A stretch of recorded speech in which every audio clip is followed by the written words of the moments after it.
One advantage of choosing a dataset like balances is that you also get access to all related datasets.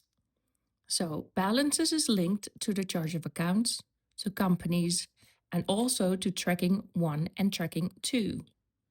Those last two are often used for projects or cost centers. The benefit is that all linked fields can be used in your query.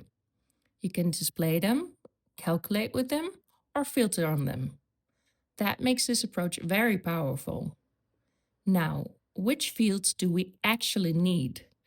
At the moment, we see a long list of available fields. That is a bit too much for this example, so I'm going to remove the ones that are not relevant right now. For example, I remove tracking 1 and tracking 2, because in this demo we are not working with cost centers or projects. For the chart of account structure, I want to keep the account group, and I also want to show the account name. For companies, I remove almost everything, except the company name and source, which I may still use later. And for balances, the most important fields for now are amount, source, and company. So now we have a clean list of fields that we can use in the query. At this stage, the query still does not do much.